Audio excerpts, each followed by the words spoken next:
삼종 기도를 바치시겠습니다. 성부와 성자와 성령의 이름으로 아멘.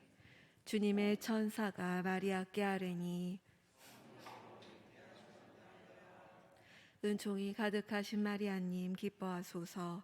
주님께서 함께 계시니 여인 중에 복되시며 태중의 아들 예수님 또한 복되시나이다.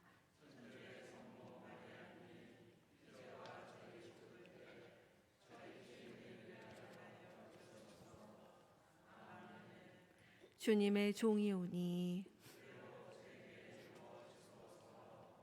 은총이 가득하신 마리아님 기뻐하소서. 주님께서 함께 계시니 여인 중에 복되시며 태중의 아들 예수님 또한 복되시나이다.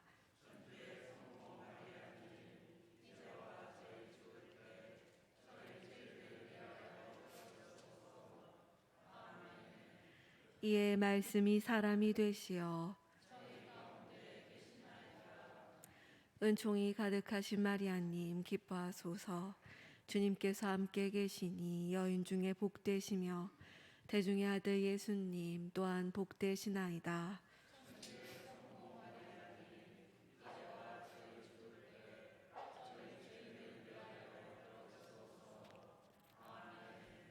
전주의 성모님 저희를 위하여 빌어주시오.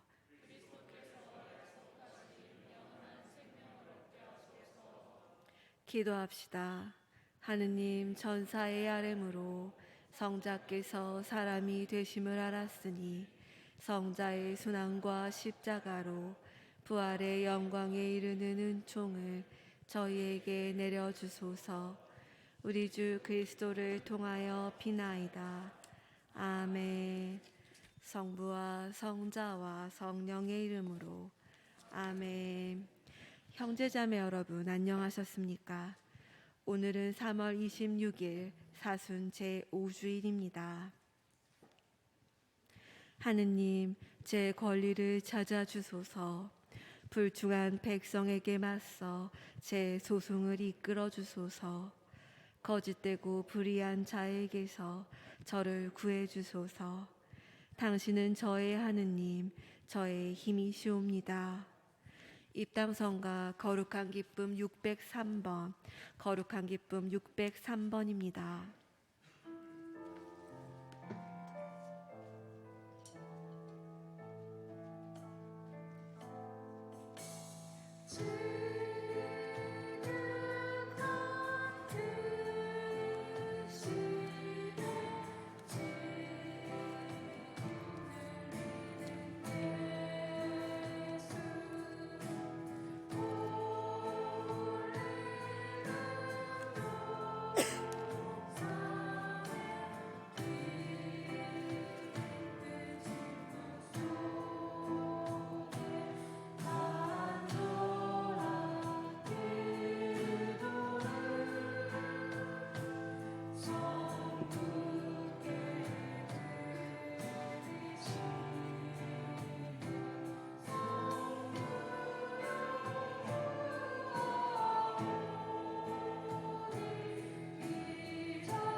성부와 성자와 성령의 이름으로 아멘. 주님께서 여러분과 함께 또한 사제의 영과 함께 예, 오늘 미사는 사순 제5주일이며 이 미사 중에는 박세은 안젤라를 위한 생미사 봉헌되어 있습니다. 또한 본당 네 번째 사회복지 주일입니다.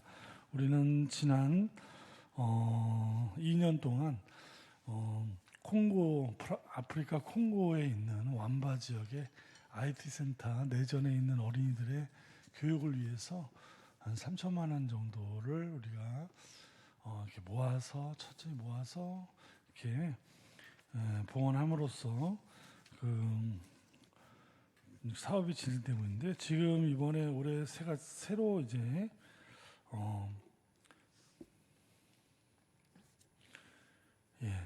그 탄자니아라고 들어보셨죠? 가보지는 못하셨죠?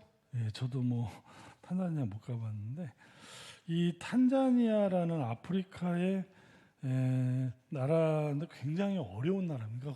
우리가 텔레비전에 나오는 흔히 말하는 굉장히 어려운 나라 대표적으로 들어가는 게 이 탄자니아입니다. 여기는 하여튼 농업이 주적인데, 이 기후가 이제 안 좋아서 농사를 짓기 굉장히 어려운 상황에서 여기에 샤호일이라는 지역에 만다와 미라카라는 보육원을 우리 가톨릭의 꼰솔라따 수도에서 진출하셔서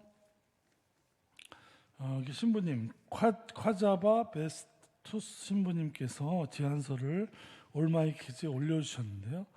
어떤 제안서의 내용이냐면, 이 아이들이 이제 하루 종일 한 끼도 그러니까 한 끼의 식사가 낮에는 되지 않고 그냥 하루 종일 굶으면서 부모님이 먼데 농사 갔다 오시는 동안 온 마을의 아이들이 다 굶어야 되는 상황이 매일 벌어지고 있고, 이런 데서 이제 이 보육원에서는 신부님들이 아이들을 모아서 건강한 한 끼 식사와 함께 이렇게 아이들을 보살펴주는 일을 하고 있습니다. 이 보육원에서 아이들에게 굶는 아이들에게 이 식사를 제공하는 사업을 하면서 그 동기를 부여해 주는 거죠. 그러니까 보육원에 가면 내가 식사를 할 수 있다. 우리 190명의 아이들이 매일 여기에 모여서 그 한 끼의 식사를 먹고, 그 먹음으로 해서 이제 기운이 사실은 뭘 공부를 하고 뭘 해도 밥을 안 먹고 할 수는 없는데, 아이들이 그 밥을 먹기 위해서 이 보육원에 온다는 것이죠. 그래서 아이들이 출석을 유지할 수 있고, 또 성장기에 필요한 뭐 충분한 건 아니지만 그래도 하루에 한 끼는 괜찮은 식사를 해주고, 그 다음에 교육할 수 있는 환경을 만들어주는 사업을 이렇게 가져왔습니다. 여기 보면은 뭐 월요일은 콩, 뭐 옥수수 가루, 화요일은 양배추, 뭐 이런 식단까지 다 올려주시고요. 어떻게 하신다는 구체적인 사업 계획과 규모는 1년이면 너무 짧아서 3년 정도를 좀 해주셨으면 해서 프로젝트가 올라왔는데, 금액이 2,790만 원. 3년 동안이면 충분히 우리 본당에서 할 수 있겠다 싶어서 제가 가지고 왔습니다.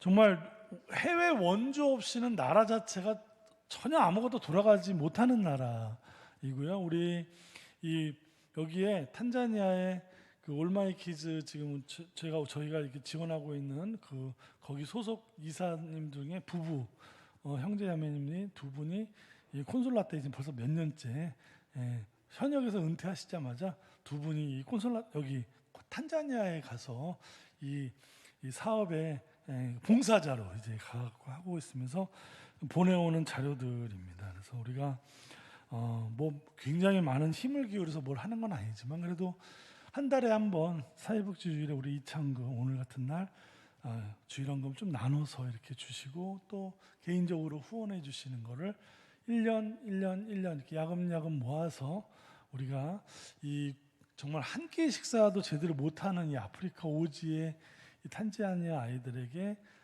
성장과 어떤 교육의 기회를 우리가 이렇게 지킴이로써 이렇게 마련하는 사업을 이제 지난달부터 이렇게 하기 시작했습니다. 오늘 미사 중에도 이런 어려운 아이들과 함께 한다는 마음으로 기도도 해주시고 하셨으면 좋겠습니다. 형제 여러분, 구원의 신비를 합당하게 거행하기 위하여 우리 죄를 반성합시다. 전능하신 하느님과 형제들에게 고백하오니 생각과 말과 행위로 죄를 많이 지었으며 자주 의무를 소홀히 하였나이다. 제 탓이오 제 탓이오 저의 큰 탓이옵니다. 그러므로 간절히 바라오니 평생 동정이신 성모 마리아와 모든 천사와 성인과 형제들은 저를 위하여 하느님께 빌어주소서. 전능하신 하느님, 저희에게 자비를 베푸시어 죄를 용서하시고 영원한 생명으로 이끌어 주소서. 아멘.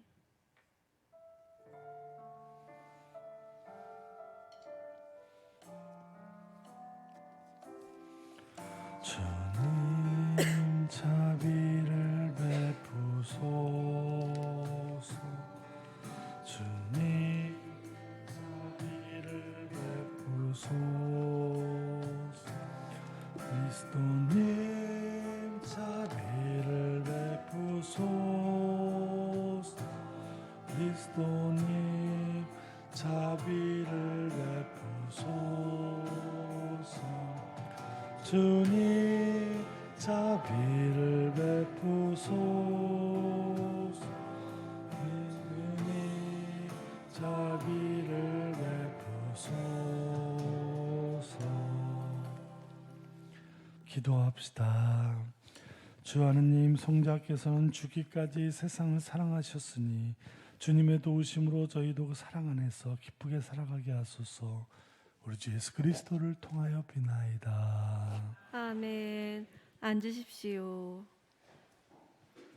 지금부터 말씀 전례가 시작됩니다.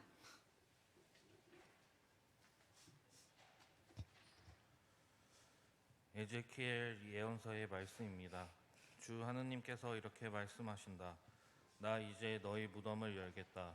그리고 내 백성아, 너희를 그 무덤에서 끌어내어 이스라엘 땅으로 데려가겠다. 내 백성아, 내가 이렇게 너희 무덤을 열고 그 무덤에서 너희를 끌어올리면 그제야 너희는 내가 주님임을 알게 될 것이다.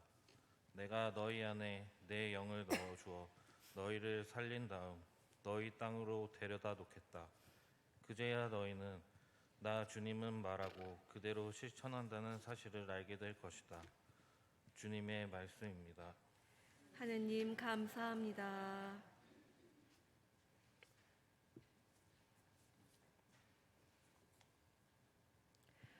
주님께는 자애가 있고 풍요로운 구원이 있네.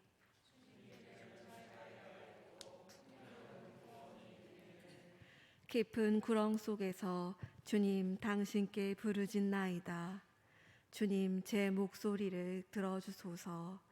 애원하는 제 소리에 당신 귀를 기울이소서.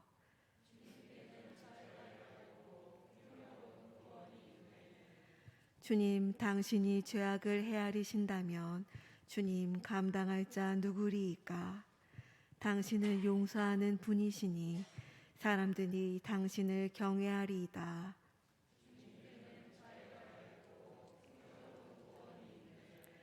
나 주님께 바라네. 내 영혼이 주님께 바라며 그분 말씀에 희망을 두네. 내 영혼이 주님을 기다리네. 파수꾼이 새벽을 기다리기보다 이스라엘이 주님을 더 기다리네.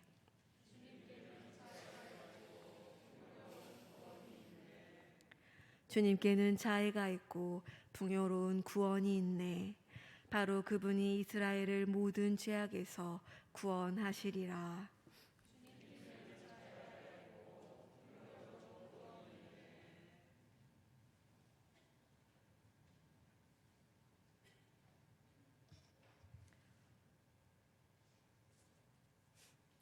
사도 바오로의 로마서 말씀입니다.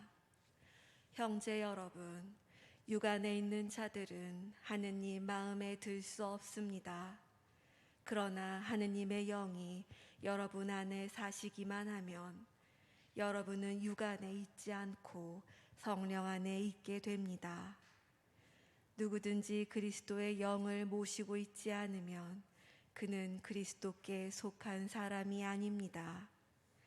그러나 그리스도께서 여러분 안에 계시면 몸은 비록 죄 때문에 죽은 것이 되지만 의로움 때문에 성령께서 여러분의 생명이 되어 주십니다.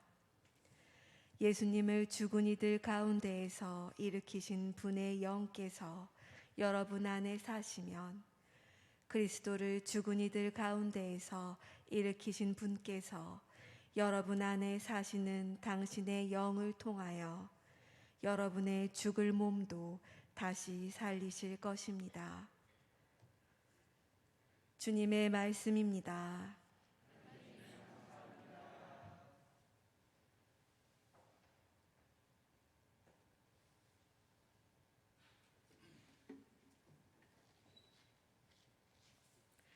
일어서십시오. 길이요 진리요 생명이신 그리스도님 찬미 받으소서.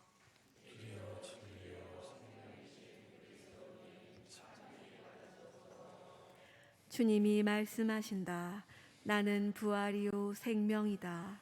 나를 믿는 사람은 영원히 죽지 않으리라. 길이요 진리요 생명이신 그리스도님 찬미 받으소서. 주님께서 여러분과 함께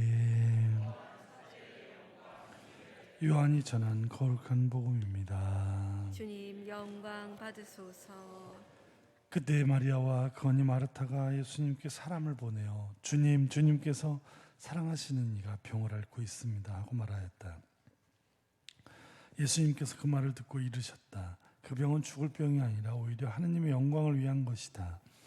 그 병으로 말미암아 하느님의 아들이 영광스럽게 될 것이다.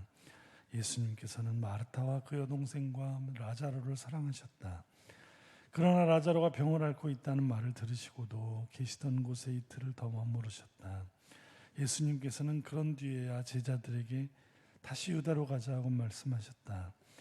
예수님께서 가서 보시니 라자로가 무덤에 묻힌 지 벌써 나흘이나 지나 있었다. 마르타는 예수님께서 오신다는 말을 듣고 그분을 맞으러 나가고 마리아는 그냥 집에 앉아 있었다.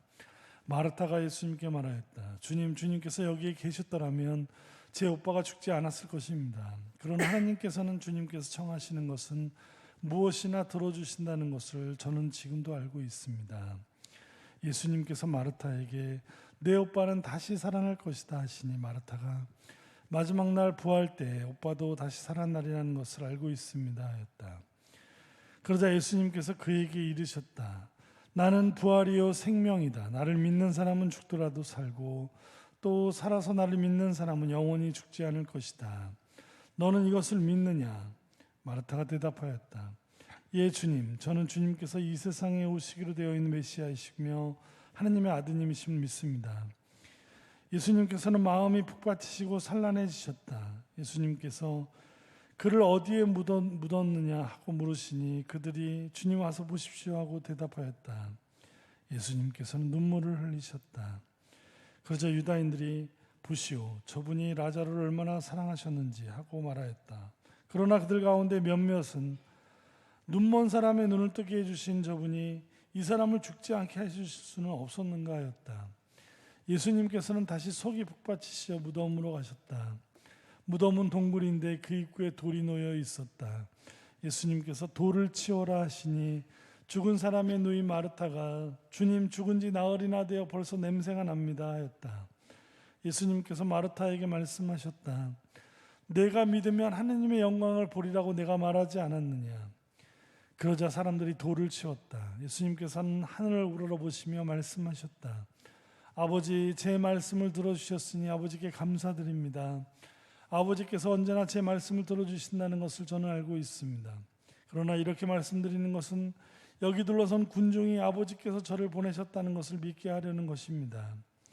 예수님께서는 이렇게 말씀하시고 나서 큰 소리로 외치셨다. 라자로야 이리 나와라. 그러자 죽었던 이가 손과 발은 천으로 감기고 얼굴은 수건으로 감싸인 채 나왔다. 예수님께서 사람들에게 그를 풀어주어 걸어가게 하여라고 말씀하셨다. 마리아에게 갔다가 예수님께서 하신 일을 본 유다인들 가운데에서 많은 사람이 예수님을 믿게 되었다. 주님의 말씀입니다. 그리스도님 찬미합니다. 앉으십시오. 참 예수님,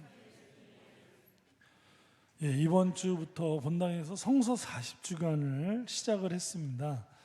우리 보통 우리 요즘 신자들이 많이 늘으셔가지고 720-30명 지금 주일미사를 봉헌하는 거에 비하면 한 125명 신청한 게 적을 수도 있다고 생각할 수 있으나 사실은 굉장히 많은 숫자입니다. 많은 숫자고 전체 분위기가 아주 그 열정들이 지금 넘치셔가지고 그래서 강론을 미리 말씀드린 대로 올해 강론은 복음 강론은 워낙 많이 들어보셨으니까 이 40주간의 순서대로 40주는 거의 1년입니다. 지금부터 연말까지 이 성서를 처음 읽는다는 마음으로 이 창세기에서부터 시작하는 성서 여정에 따라서 본당 강론을 하겠습니다. 오늘은 개관하는 주간이라서 이 성서란 과연 무엇이냐? 성서란 과연 무엇이냐? 언제 쓰여졌나? 뭐 이런 얘기부터 시작을 해보겠습니다. 자, 성서는 언제 쓰여졌나요? 라고 물으면 엉뚱한 질문이죠. 왜 엉뚱한 질문이냐면 성서는 옛날 어떤 시점에 쓰여진 게 아니라 굉장히 긴 역사의 준비 기간과 편집 기간을 거쳐서 그럼 얼마나 긴 역사냐? 제가 좀 있으면 보여드리겠는데 정말 상상을 초월하는 긴 역사의 준비 끝에 거의 1000년이 가까운 편집 기간이 있었습니다. 이렇게 긴 책 한 권이 이렇게 긴 역사를 가진 책은 이 지구상에 성서 말고는 존재하지 않습니다. 그럼 누가 썼냐? 1000년이니 세상에 얼마나 많은 사람과 얼마나 많은 공동체가 이 성서 집필에 힘을 쏟았는지 모릅니다. 그래서 누가 썼냐는 물음도, 언제 쓰여졌냐는 물음도 합당한 얘기가 아니다. 이 연표를 간단하게 제가 뒤에 BC 몇 년 하면 뒤에 우수리는 다 띄워버리고 아주 간략하게 정리된 저거를 한번 이렇게 훑어보시 제가 설명을 드리면 이 성서가 정말 어마어마한 시간에 걸쳐서 쓰여진 거를 이제 알 수 있는데요. 자, 먼저 BC 1000년 사울, 다윗, 솔로몬 다 들어보셨죠? 이 이스라엘의 첫 번째 왕조입니다. 이 왕국은 왕이 다스리는 나라를 왕국이라고 하죠. 이 사울부터 시작한 이 왕국은 BC 1000년경입니다. 자, 기원전 1000년경 이 한반도에는 누가 살았을까요? 쉽게 얘기하면 한반도에 BC 1000년이 얼마나 오래된 역사냐면요. 고조선이 있을 때입니다. BC 2000년경에 고조선을 세운 사람이 누구죠? 당군 할아버지께서 고조선 진짜 무슨 신화 같은 얘기예요. 이 고조선에 대한 자료가 그렇게 많지 않아서 역사학자들 간에도 이 고조선의 2000년 역사를 얘기하기가 굉장히 어려움이 많은데 그 2000년 중에 중간에 1000년경에 벌써 여기 이쪽에 이 메소포타미아 이쪽 이집트 이쪽에는 문명의 발상지이기 때문에 벌써 왕국을 이루고 지필이 시작이 되고 뭐 이런 우리보다는 좀 더 앞서 있죠, 그렇죠? 문명의 발상지다 보니까 자 1000년경에 이렇게 왕국이라는 것을 세우고 살다가 BC 900년경에 남북으로 나눠집니다. 우리나라처럼 남북으로 나눠지는데 자, 이 성서라는 어떤 것이냐면요, 재미있습니다. 이런 사건들을 평가할 때 역사가나 이 성서 이 저자들이 좀 약간 시각이 다를 수 있는데 예를 들어서 이런 겁니다. 남유다는 12지파 중에 베냐민 마지막 막내 지파와 함께 남쪽에 되고 나머지 10개 지파가 다 북이스라엘로 나눠지는데 자, 마지막 왕이 이 나눠지기 전 왕이 솔로몬이었습니다. 솔로몬은 이 왕국 이스라엘 왕국 중에 가장 막강한 왕국을 만들었을 텐데 주변에 보시면은 무슨 모압이니 뭐니 암몬이니 주변에 굉장히 많은 나라들과 이 국경을 대고 있다 보니까 옛날에는 이 다른 나라하고 싸우지 않고 잘 지내려면 어떤 것들을 했었죠? 주변의 나라의 공주들을 결혼을 했습니다. 그래서 솔로몬이 이 주변에 있는 모든 나라의 공주들하고 결혼을 하기 시작합니다. 그래서 하여튼 뭐 궁녀가 700명에 뭐 첩이 300, 궁녀하고 첩하고 뭐가 다른지 모르겠는데 아무튼 뭐가 300명에 뭐 하여튼 부인급 되는 분들이 한 1000명이 넘었다는 게 주변에 있는 사람들 뭐 부러우세요? 어떤 형제님은 안 부럽다고. 예. 너무 많은 이 주변에 이거 사람들을 나라의 저기들을 흡수하다 보니까 부인 이기는 남편이 어디 있겠습니까, 그렇죠? 이 들어온 이 외국의 이 공주들은 각자의 문화와 신앙이 있었던 것이죠. 그러니까 이 솔로몬이 데리고 있는 점점 외국 부인들이 많아지고 외국 그것도 많아지면서 예루살렘 성전 안에 여러 가지 이상한 이제 그런 신전 같은 것들이 막 세워지고 이제 난리가 나게 되는 것이죠.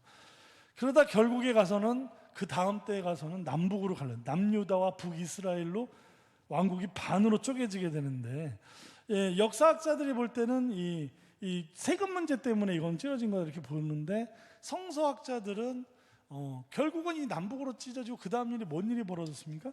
북쪽에는 아시리아 왕국에 의해서 완전히 박살이 나고 남쪽에는 바빌론이 들어와서 박살이 나요. 같이 힘을 합했으면은 그런 일이 안 생겼을 수도 있는데 이런 비참한 역사가 이어지게 되는 것이죠. 그러다 보니까 자 이런 것을 이 성서학자들이 눈으로 볼 때는 다 신앙의 눈으로 이제 보게 되는 거죠. 우리가 하느님 안에 똑바로 우리가 신앙 삶을 살지 않았기 때문에 이런 일들이 벌어진다라고 보는 거예요. 이게 바로 성서학자들의 시각입니다. 자, 그러면 재미있는 거는 이 남유다 멸망에서부터 시작되기 전까지의 시간 안에 어떤 일들이 성경에 있었냐면 성경의 원천서술이 BC 850년이라는 엄청난 시간에 시작이 됩니다. 자, 기원전 850년에 벌써 이스라엘의 여러 지역에서 하느님의 성서에 대한 신앙의 원전들이 만들어지기 시작했다는 것이죠.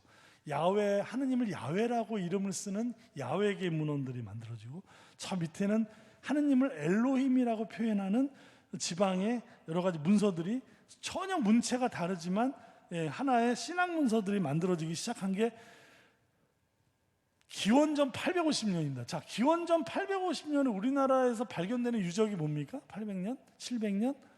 강화에 가면 뭐가 있죠? 고인돌. 이따만한 고인돌이 그때 나오는 겁니다. 우리나라에서 부족의 부족장이 죽으면 그 고인돌 위에서 제사를 지냈던 거를 우리 청동기 문화죠. 그런 거를 하고 있을 때 여기서는 이제 성서를 쓰기 시작했던 이 사람들. 자, 그래서 이 성서 창세기에 보면은 창세기 1장과 2장이 창조 이야기가 두 가지가 나오죠. 첫 번째 1장에는 어떤 창조 이야기 여러분 잘 아시는 거예요. 첫째 날은 빛이 생겨라. 뭐가 생겨라. 둘째 날은 뭐가 생겨라. 뭐가 생겨라 하면서 6일 만에 세상이 완성이 되고 7일째 하나님은 쉬셨다. 이렇게 아주 체계적이고 조직적으로 창조 이야기가 나오는 게 창세기 1장입니다. 이게 이스라엘의 북쪽 지방의 사람들의 특징이거든요. 이게 이제 이런 게 나오고 또 남쪽 지방의 창세기 이야기는 2장에 나옵니다. 2장에 보면은 하느님이 진흙으로다가 사람을 당신 형상대로 만드시고 코 빼고 눈 이게 만들고 코에다가 숨을 불어넣으셔서 생명을 얻게 해요. 갈빗대 남자 갈빗대를 훅 잠자고 있는데 훅 뽑아가지고 뭘 만들었습니까? 하와를 만들고 이렇게 뭔가 아주 섬세하고 아주 그냥 무슨 도공처럼 어떤 농사 지역이 많은 남쪽에서는 또 그런 아주 섬세한 따뜻한 뭔가 이런 분위기의 문체들이 창조 이야기가 결합이 되면서 1, 2장을 만들게 되는 이런 식의 성령의 원전 서술이 시작된 것이 기원전 850년이고 또 이것도 동네마다 다른 그들의 문화 양식을 가지고 만들기 시작했으며 그 다음에 700년경에는 여러 왕조, 저 앞에 있었던 사울, 다윗, 솔로몬 이런 왕조 중심의 자료들이 만들어지다가 600년경에는 신명기계, 이 왕조의 역사를 주로 다루고 있는 신명기계의 역사가 기록이 되기 시작했습니다. 그러다가 남유다가 멸망하면서 옛날에는 전쟁이 지면 사람들이 통째로 다 외국으로 끌려가는 상황이 벌어지고 우리나라도 그랬죠. 예를 들어서 몽고한테 지면은 죄 끌려가갖고 막 볼모로 잡혀 있고. 그런데 이스라엘은 한두 명이 아니었습니다. 엄청나게 많은 왕족, 귀족, 사제들, 뭐 백성들이 막 통째로 다 끌려서 줄줄이 다 노예로 끌려가서 무려 50년이라는 긴 세월을 바빌론 제국에 끌려가서 노예 생활을 하게 됩니다. 자, 50년. 50년이면 이게 적은 세월이 아닙니다. 예를 들어서 우리가 미국의 LA 가서 이민을 갔는데 거기서 태어났어요. 그리고 50년이 흘렀어요. 그 사람은 한국 사람입니까? 미국 사람입니까?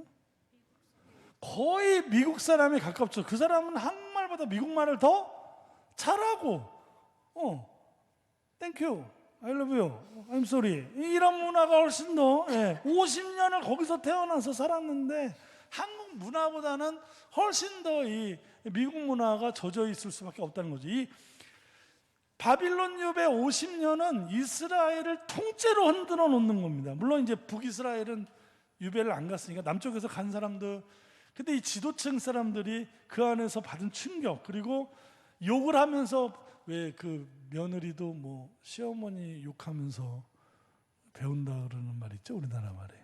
없나? 있죠.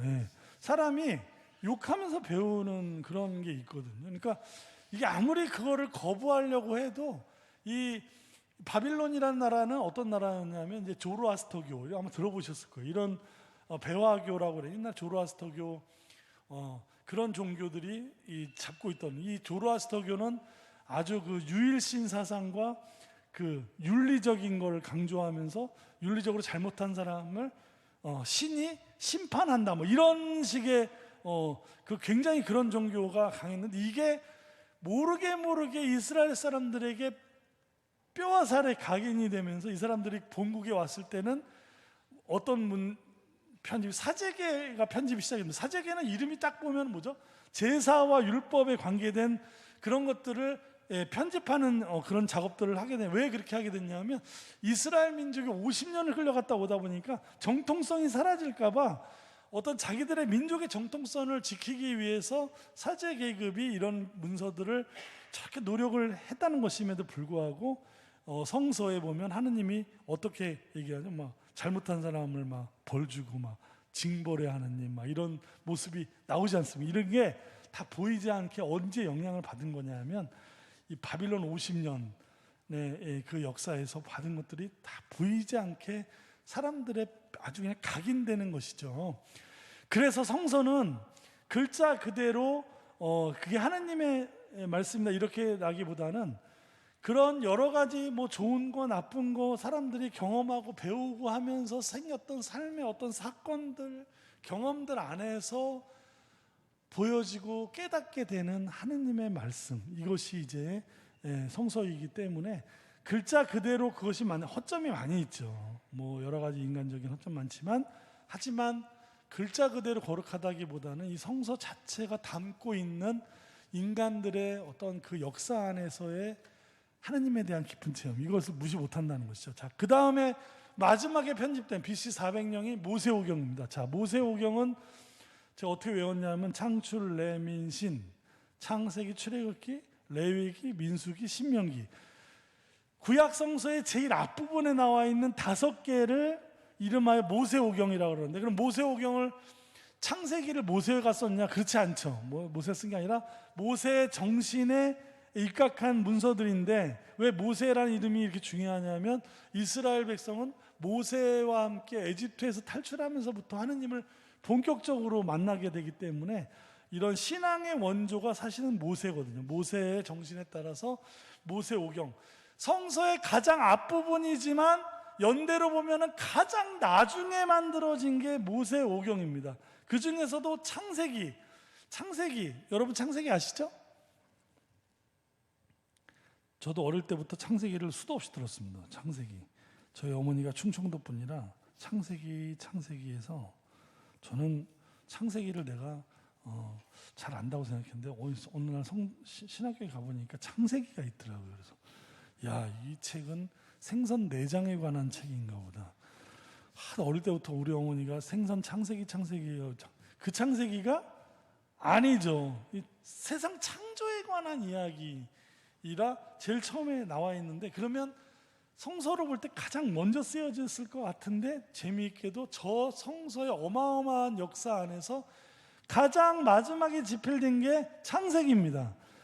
이 성서 집필자들은 수백 년의 이런 여러 역사들을 모으면서 편집하면서 창세기를 마지막에 쓸 때 그들은 그 바빌론 유배의 그 쓰라렸던 그 선조들의 경험과 자신들의 실패, 이거를 전 역사를 돌아보면서 마지막에 창세기를 쓰면서 거기서 무엇을 이야기하고 싶었냐면, 결국 중요한 성서의 모든 시작과 마지막 해답은 이 창세기에 있습니다. 하느님은 어떤 분이시고 우리는 어떤 존재인가, 이것을 제일 처음이자 마지막 질문이 이 창세기 안에 모든 것이 들어가 있습니다. 그래서 오늘 창세기를 한번 시작 부분을 좀 보시면, 그 성경을 해서 이제 한번 정리를 한번 해보면, 자, 성경은 수많은 인간 경험들 안에서 쓰여진 굉장한 오래된, 거의 1000년에 가까운, 예수님이 살아계시던 신약 시대에도 구약이 다 정리가 안 됐습니다. 구약이 다 정리가 안, 거의 1000년에 가까운 이 편집 기간이 있었기 때문에, 그 편집은 수많은 자기들의 그런 뭔가 하느님으로부터 멀어지고 실패하고 좌절하고 고통당하고 다시 하느님께로 오고, 수많은 아담과 하와부터 시작된 이런 추락의 역사와 하느님께로의 회개의 역사가 끊임없이 되었던 그 역사 안에서 만났던, 깨달았던 그 긴 시간에 많은 서로 다른 사람들, 서로 다른 지역이었지만 묘하게도 같은 하느님을 고백하고 있는 이 성서에서, 자, 이 성서 요즘에 어처구니없이 신흥 종교들, 개신교에서 나오고 있는 신흥 종교들, 이 사람들이 되게 짜맞추기 성서를 합니다. 자, 개신교에서 처음에 신흥 종교가 나와서 있던 사람들이 성공을 하면 그 밑에 일하던 사람들이 또 나와서 또 다른 이름으로 차리고, 거기서 일하던 사람들이 또 다른 이름으로 이거 아시죠? 이 과정은 이게 우리나라 개신교의 역사입니다. 개신교가 아니라 우리나라 신흥종교의 역사인데, 그렇게 다 나왔지만 교리는 다 비슷합니다.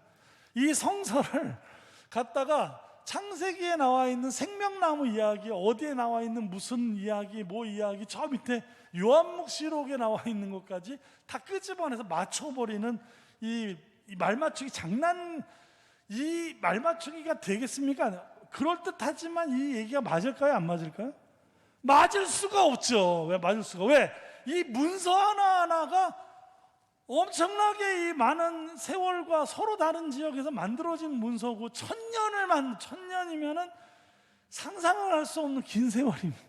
이 세월 속에 만들어진 거를 어떻게 이 앞에 거 뒤에 거 이렇게 짜가지고 문장을 맞추고 뭘 하면서 뭐 사기를 쳐도 너무나 유치한 사기입니다. 이거는 우리나라 이 신흥종교에 지금 뭐 요즘에는 JMS니 뭡니까 뭐 신천지, 뭐 통일교, 뭐 박태선, 뭐 목사, 뭐 이런 사람들 다 똑같은 사기꾼입니다. 이 성서를 갖다 그렇게 할 수가 없어요. 그건 성서에 대한 모독이고 무식이고 말도 안 되는 사기입니다. 이 성서를 그렇게 맞출 수 없다는 거 무슨 말인지 이해되시죠? 지금 도저히 그거는 맞출 수가 없는 얘기를 갖다 끼워 맞추고 앉아 있는 거. 그리고 성서는 과학이 아닙니다. 과학서가. 그래서 뭐 빅뱅으로 어떻게 만들어, 과학의 영역과 신앙의 영역은 전혀 다릅니다. 자, 과학과 수학의 영역이 있죠. 그렇죠? 이쪽은 뭐가 있습니까? 신앙, 사랑, 우정, 이런 영역이 있습니다. 여러분, 부모님이 아이들 사랑으로 키우죠. 너무 이뻐 우리 딸. 어느 날 딸이 한마디 합니다. 수학적인 사고방식으로. 엄마, 나 심부름값 5,000원 줘. 나 너무 힘들었어. 그랬더니 엄마가 한마디 또 합니다. 그래? 너 심부름값 5,000원이야? 내가 뱃속에서 10달 동안 너 때문에 내 갈비뼈가 다 휘어지면서 내가 키워놨더니 너 똥기저귀 갈고 내가 먹여주고 키워주고 학교 보내고 너 그 돈 다 내놔. 이게 계산이 됩니까? 사랑이 계산이 됩니까? 사랑이 수학으로 됩니까? 안 되는 거죠. 이 우스갯소리지만 이 과학의 영역과 과학 수학의 영역 편리하죠. 우리에게 많은 편리함을 주지만 사람은 과학 수학으로 사는 게 아닙니다. 사람은 믿음과 사랑과 헌신과 우정과 삶의 의미가 있어야만 사는 존재가 인간입니다. 이쪽 영역하고 이쪽 영역은 다른 것입니다. 그러니까 이 성서는 이 믿음, 신앙, 우리 삶의 의미를 캐고 묻고 실수하고 추락하고 다시 돌아오고의 이런 수많은 사람들이 1000년이 넘는 이런 깨달음의 과정을 쓴 것이기 때문에 그 안에서 하느님이 우리에게 그렇게 엉터리 같은 우리 삶 안에서도 이 질곡을 뚫고 우리들의 삶의 모양으로 다가오시면서 계시를 주신다는 것이죠.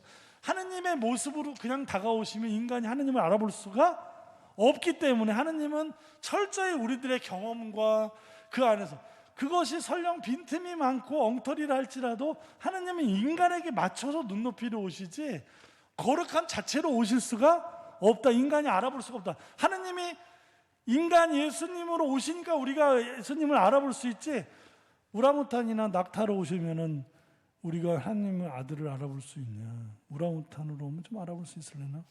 그렇지 않다는 거죠. 우리들의 양식으로 오시기 때문에 계시는 그렇게 온다는 얘기죠. 그래서 이 성경은 하느님의 말씀이고 생명의 말씀이다. 이 강론을 지금 5번째 하고 줄여지지가 않네. 자, 그러면 창세기만 살짝 앞부분만 보면서 강론을 마치겠습니다. 자, 창세기의 이야기 보시면 이게 세상은 하느님의 말씀으로 창조되었다. 세상은 하느님 보시기 좋다. 세상은 말씀으로 창조. 아니에요, 신부님. 세상은 빅뱅으로 창조된 거예요. 빅뱅이 됐든 스몰뱅이 됐든 간에 그게 문제가 아니라 빅뱅 이전이고 그 이전이 아무튼간 하느님은 말씀으로 창조됐다는 건 뭐예요? 하느님의 뜻대로 창조됐다는 겁니다. 이 말씀 안에는 그 존재가 담겨져 있던, 이 세상은 누가 만들었다? 하느님에 의해서 생겼다는 것이고 세상은 하느님 보시기에 참 좋았다. 참 아름다운 세상이라는 얘기죠. 어르신들하고 이번에 그 안나푸르나 굉장히 고생스러웠죠. 그냥 너무 춥고 막 날씨가 난리도 아니었고, 그러나 거의 겨울에 거길 간 이유가 다른 벌써 4월 5월만 가도 밑에 눈이 없습니다. 근데 거기 그때 가면은 그러니까 너무 아름다우니까 고생했지만 가서 볼 때 어떤 일이 벌어지냐면 사람이 이 넋이 나갑니다. 그냥 이렇게 와 멋있다. 여기는 뭐가 예뻐. 이렇게 말이 안 나옵니다. 진짜 제가 되게 여러 번 갔는데도 이 2월의 안나푸르나는 정말 이로 말을 할 수가 없습니다. 이 비현실적인 아름다움이 그냥 사람이 이렇게 멍해집니다. 멍해집니다. 우리가 평소에는 이 히말라야 같은 그런 걸 경험할 수 없기 때문에 거기에 사실 에베레스트나 어디 가면 눈이 별로 거의 없는 데도 많은데 하여튼 이 2월의 안나푸르나는 정말 가보면 이게 진짜 막 사람이 이게 너무 비현실적인 것이죠. 그럼 거기만 아름답습니까? 요 가까운 북한산만 가도요 정말 너무 아름답습니다. 가보신 분 있죠? 북한산만 가도 조금만 가도 뭐 많이 올라가지 않아도 그 바위나 나무 그 냇가에 흐르는 이 절경이 정말 우리나라는 어딜 가도 정말 멋있지만 이 가까운 북한산 입구에서 조금만 한 30분만 올라가도 벌써 이게 펼쳐지는 모습이 우리 삶에는 굉장히 여기 동서진 여기 뭐죠? 정서진 여기 경인 아라뱃길 끝에 정서진 해질 때 한번 가보십시오. 와 정말 장관입니다. 정말 날씨 좋을 때 정서진만 가도 그 바닷속으로 가라앉는 저걸 노를 볼 수 있습니다. 바로 옆에서. 기가 막힙니다. 기가 막힌 아름다움. 이 세상은 하느님이 너무나 아름답게 만들어 주셨다는 거. 누구를 위해서? 자, 모든 생명이 그 창세기에서 말하는 건 뭐죠? 모든 생명이 다 귀하지만 인간, 특별히 인간에 대한 애착이 되게 심하다는 거예요. 하느님은 당신 형상으로 숨결을 불어넣어 주신 인간에 대한 깊은 사랑. 인간이 잘못되면 세상이 다 잘못되는 거고 인간이 바로 서면 세상을 구원할 수 있다는 그 안에 하느님의 우리 인간에 대한, 우리가 우리를 볼 때는 예쁘지 않은 모습도 많지만 하나님의 볼 때는 예쁘지 않은 모습이 하나도 없을 정도로 너무나 귀한 존재라는 것이 이 창세기의 이야기이죠. 죄를 지어서 알몸이면서도 부끄러운 줄 몰랐지만 죄를 지어서 눈이 열려서 부끄러운 줄 하느님이 가죽옷으로 그들을 입히셨다. 에덴의 평화를 깬 건 하느님이 아닙니다. 인간이죠. 인간이 모든 평화를 깨고 그 아름다움을 파괴했죠. 지금도 인간은 아름다움을 파괴하고 앞을 내다볼 수 없는 상황으로 가고 있습니다만, 하느님은 에덴에서 나가는 그들을 그냥 내쫓지 않으셨습니다. 하느님은 에덴의 하느님으로 남지 않고 떠나간 아담과 하와를 통해 에덴을 버리고 그들을 찾아 나서는 방랑의 하느님, 나그네 하느님, 끝까지 인간을 놓지 못하고 따라다니시고 이제는 방랑하시는 하느님, 이런 하느님, 너무나 소중한 사람들을 아무리 잘못하고 뭐래도 포기할 수 없는, 이게 바로 이 창세기에서 얘기하는 그리고 성서가 이야기하는 이 짧은 이야기 창조서 안에 이 성서의 가장 중요한 메시지, 이 세상은 우리는 하느님에게서 왔고 하느님으로 돌아가며 우리 이 세상이 얼마나 하느님의 애정을 갖고 이 세상을 만드셨는지를 보여주는 이 구약 성서에서 가장 아름다운 시작이 창세기이며 답이라는 거, 우리가 그런 존재라는 거, 우리를 소중히 여기고 우리의 삶, 타인의 삶을 소중히 여길 수 있는 그런 사순절이 되셨으면 좋겠습니다. 잠시 묵상하시겠습니다.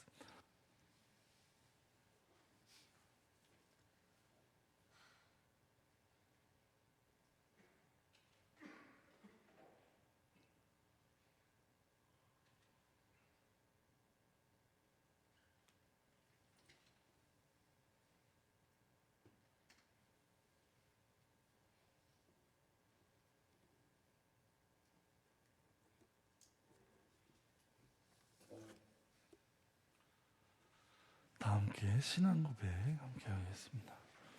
전능하신 천주 성부, 천지의 창조주를 저는 믿나이다. 그 외아들 우리 주 예수 그리스도님, 성령으로 인하여 동정 마리아께 잉태되어 나시고 본시오 빌라도 통찰에서 고난을 받으시고 돌아가시고 묻히셨으며 저승에 가시어 사흘날에 죽은 이들 가운데서 부활하시고 하늘에 올라 전능하신 천주 성부 오른편에 앉으시며 그리로부터 산이와 죽은 이를 심판하러 오시니 믿나이다. 성령을 믿으며 거룩하고 보편된 교회와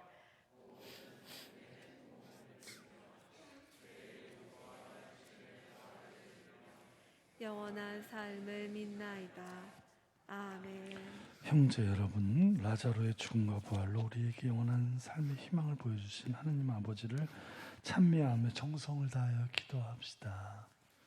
진리이신 주님, 진리를 찾고 따르려는 교회를 굽어 살피시어 언제나 주님 말씀과 가르침을 깊이 새기고 세상 속에서 모범이 되어 빛과 소금으로서 제 역할을 다하게 하소서. 주님, 기도를 들어소서. 지혜이신 주님, 이 땅의 모든 공직자를 이끌어 주시어 국민 가까이 머물러 그들의 소리에 귀 기울이고 각자의 소명을 다하며 공동선을 위하여 끊임없이 노력하게 하소서. 님 저희의 기도를 들어주소서.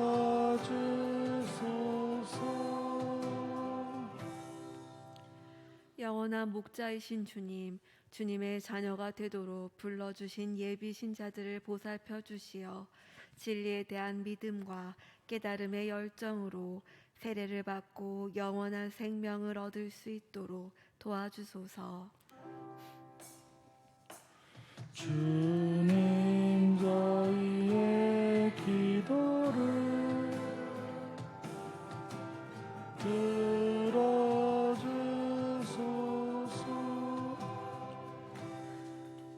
보호자이신 주님, 저희가 살고 있는 이 지역을 돌보아 주시어 모든 이가 삶의 터전으로서 아끼고 가꾸게 하시고 이웃과 희노애락을 나누며 정겹게 살아가게 하소서.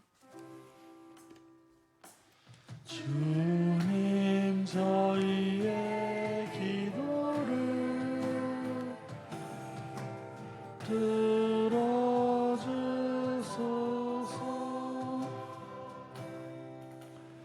언제나 저희를 돌보시는 주님, 죽을 몸을 살려주시는 주님의 크신 자비로 자녀들의 기도를 들어주소서. 우리 주 그리스도를 통하여 비나이다. 아멘.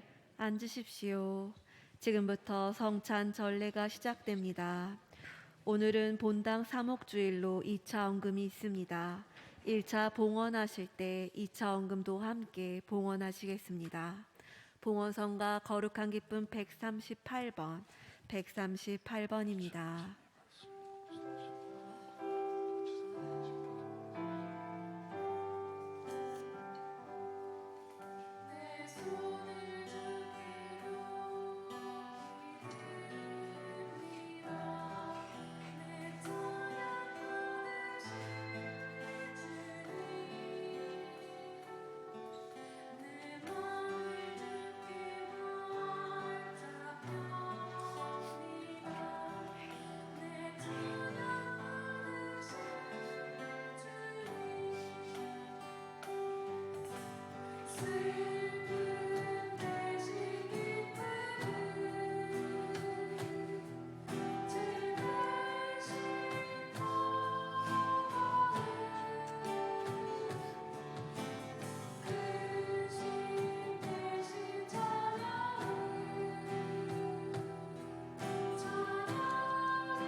손을 주께 높이 듭니다. 내 찬양 받으실 주님, 내 눈을 주께 완전합니다. 내 찬양 받으실 주님. 형제 여러분, 우리가 바치는 이 제사를 전능하신 하나님 아버지께서 기꺼이 받아주시도록 기도합시다.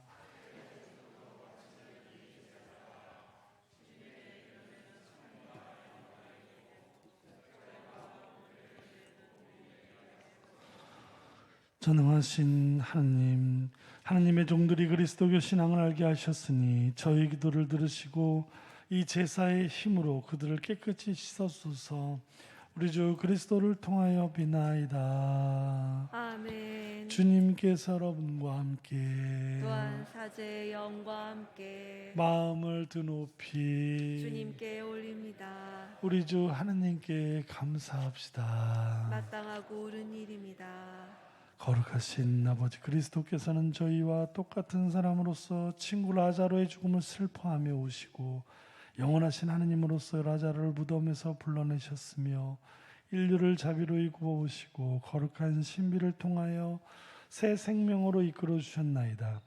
그리스도를 통하여 주님 앞에서 천사들의 군대가 영원히 기뻐하며 주님을 위엄을 hun성하오니 저희도 환호하며 그들과 소리를 모아 주님을 찬미하나이다.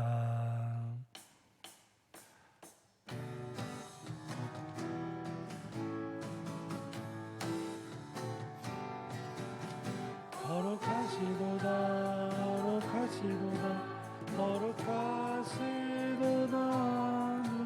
우리의 주 하느님, 하늘과 땅을 가지신 영광 높은 데서 오셨나.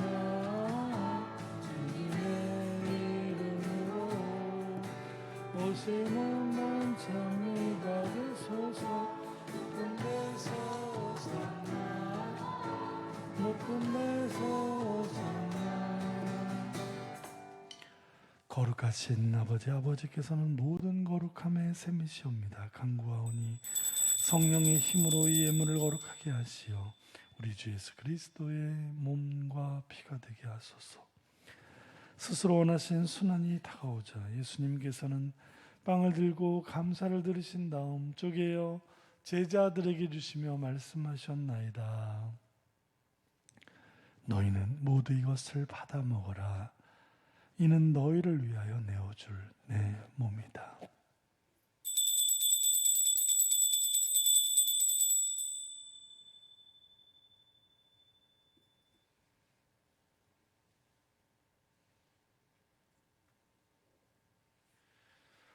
저녁을 접수시고 같은 모양으로 잔을 들어 다시 감사를 드리신 다음 제자들에게 주시며 말씀하셨나이다.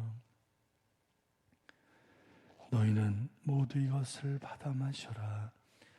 이는 새롭고 영원한 계약을 맺는 내 피의 잔이니 죄를 사하여 주려고 너희와 많은 이를 위하여 흘릴 피다. 너희는 나를 기억하여 이를 행하여라.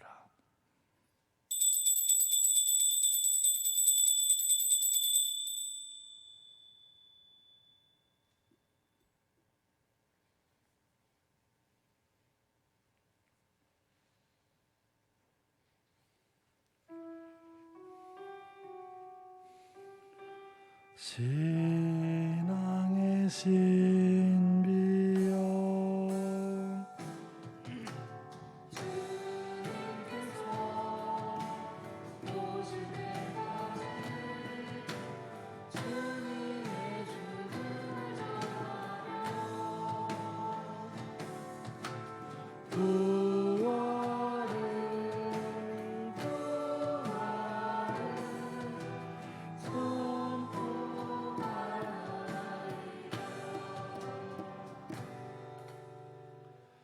아버지, 저희는 그리스도의 죽음과 부활을 기념하며 생명의 빵과 구원의 잔을 봉헌하나이다.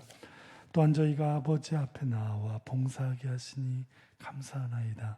간절히 청하오니 저희가 그리스도의 몸과 피를 받아 모시어 성령으로 모두 한 몸을 이루게 하소서. 주님, 온 세상에 널리 퍼져 있는 교회를 생각하시어 교황 프란치스코와 저희 주교 요한 세례자와 모든 성직자와 더불어 사랑의 교회를 이루게 하소서. 부활의 희망 속에 고이 잠든 교우들과 세상을 떠난 다른 이들도 모두 생각하시어 그들이 주님의 빛나는 얼굴을 배우게 하소서. 저희에게도 자비를 베푸시어 영혼으로부터 주님의 사랑을 받는 하느님의 어머니 복되신 동정 마리아와 그 배필이신 성 요셉과 복된 사도들과 모든 성인과 함께 영원한 삶을 누리며 성자 예수 그리스도를 통하여 아버지를 찬양하게 하소서.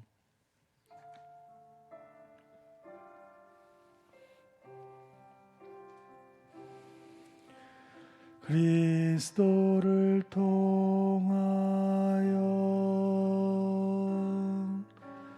그리스도와 함께 그리스도 안에서 성령으로 하나 되어 전능하신 천주 성부 모든 영예와 영광을 영원히 받으소서.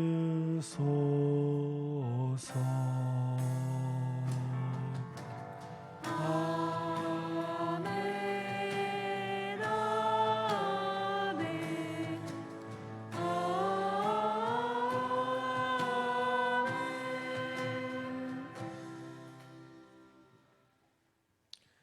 하느님의 자녀들 옥수지 분부대로 삼가 아뢰오니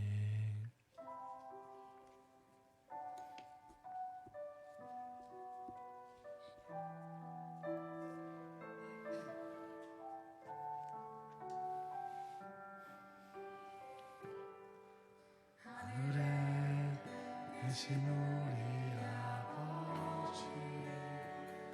아버지 이름이 거룩히 빛나시며 아버지의 나라가 오시며 아버지 뜻이 하늘에서 같이 땅에서도 이루어지소서.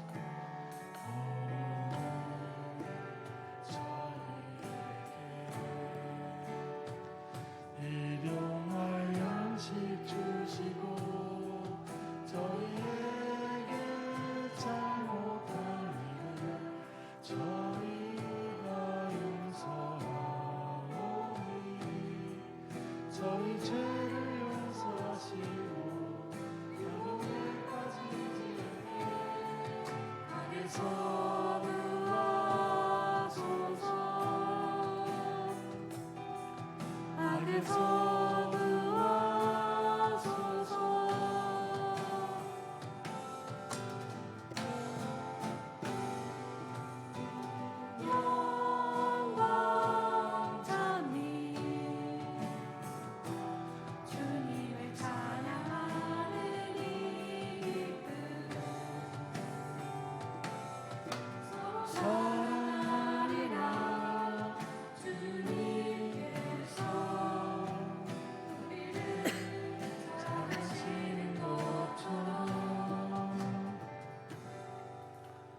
주님, 저희를 모든 악에서 구하시고 한평생 평화롭게 하소서.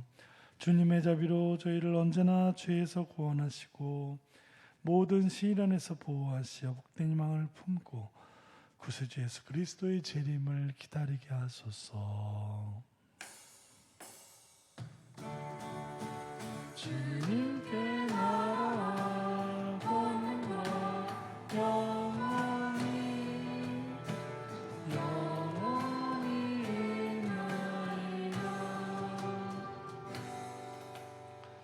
주 예수 그리스도님 일찍이 사도들에게 말씀하시기를 너희에게 평화를 두어가며 내 평화를 주노라 하셨으니 저희 죄를 헤아리지 마시고 교회의 믿음을 보시어 주님의 뜻대로 교회를 평화롭게 하시고 하나 되게 하소서. 주님께서는 영원히 살아계시며 다스리시나이다. 아멘. 주님의 평화가 항상 여러분과 함께 또한 사제의 영과 함께 평화의 인사를 나누십시오.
하느님의 어린 양 세상의 죄 없애시는 주님 자비를 주소서. 평화를 주소서. 보라, 하느님의 어린 양 세상의 죄를 없애시는 분이시니 성찬에 초대받은 이는 복되도다. 주님, 제 안에 주님을 모시기에 합당치 않사오나 한 말씀만 하소서. 제 영혼이 곧 나으리이다.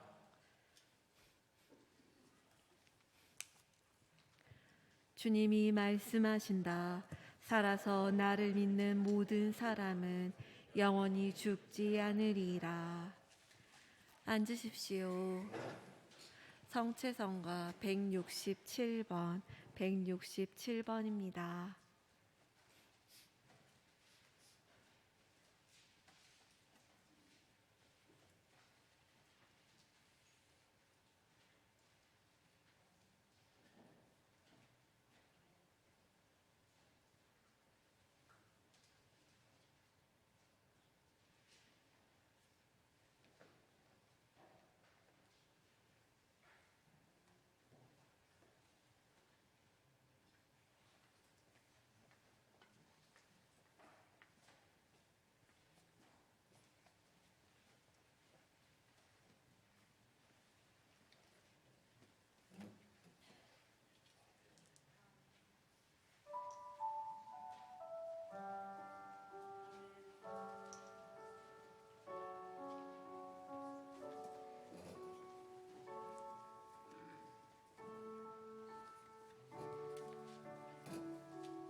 기도합시다.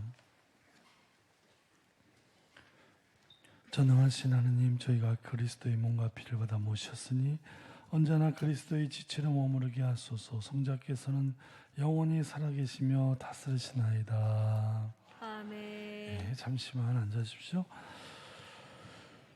예, 다음 주가 성지주일이고 성주간이 시작이 되는 날입니다. 그래서 성목요일, 성금요일, 성토요일, 부활 대축일 미사 1년 중에 가장 거룩한 이 주간에 바쁘셔도 빠지지 않고 우리 성시간, 성주간을 좀 참여하셨으면 좋겠습니다. 천성제 교리 등록 지금 받고 있습니다. 부활 대청소 4월 1, 2일 있습니다. 이번 주간은 판공주간이라 오늘도 미사 후에 드리겠지만 평일 미사에 드리는 모든 성사도 다 판공에 들어가겠습니다. 그리고 이번 주는 화요일, 목요일 전부 다 10시 미사로 봉헌되겠습니다. 월, 화, 수, 목, 금 다 10시 미사입니다. 오늘 가실 때 나는 오늘 성사 안 보고 다음에 볼 거예요 해도 보석떡 무조건 받아가세요. 돈은 할부로 내셔도 되니까 아셨죠? 제발 가져가세요. 저거 이제 요즘에 시대를 많이 와서 많이 했는데 남으면 참 제가 무슨 떡돌이도 아니고 냉동실에 저거 넣어놓고 저거 계속 먹어야 되니까 부탁이니까 무조건 다음에 내셔도 되니까 보석금은 떡 무조건 받아가세요. 제발 부탁입니다. 예. 그리고 이제 성목요일 날 순환감실 청취도 구역별로 보시고요. 부활 대축일 축하 헌금은 사무실로 봉헌하시면 되고 나머지는 주보를 참고해 주시기 바랍니다. 강복 드리겠습니다. 주님께서 여러분과 함께 또한 사제의 영과 함께 주님 자비의 은총을 바라는 주님의 백성에게 강복하시어 저희가 청해야 할 것을 가르쳐 주시고 청한 것을 너그러이 베풀어 주소서. 우리 주 그리스도를 통하여 비나이다. 아멘. 전능하신 천주 성부와 성자와 성령께서 여기 모인 모든 이에게 강복하소서. 아멘. 주님과 함께 와서 복음을 전합시다. 하느님 감사합니다. 미사 시간에 받은 은혜 감사드리며 파견성가 134번, 134번입니다.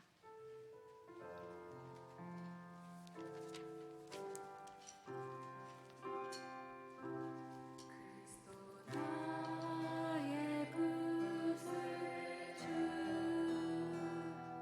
참된 삶을 보여주셨네. 다시 먼길 걸어갔던 생애 그분은 나를 위해 십자가를 지셨네. 주는 어떤 그분은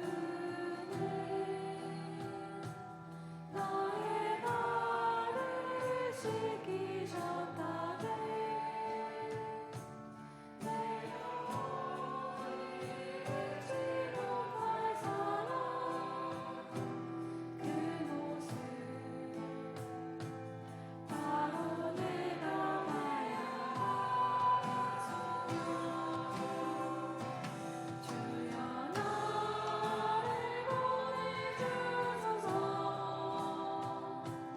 당신이 아파하는 곳으로 주여 나를 보내주소서.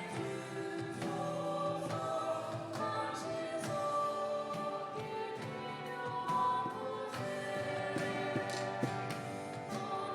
너는 당신 앞에 나설 때 나를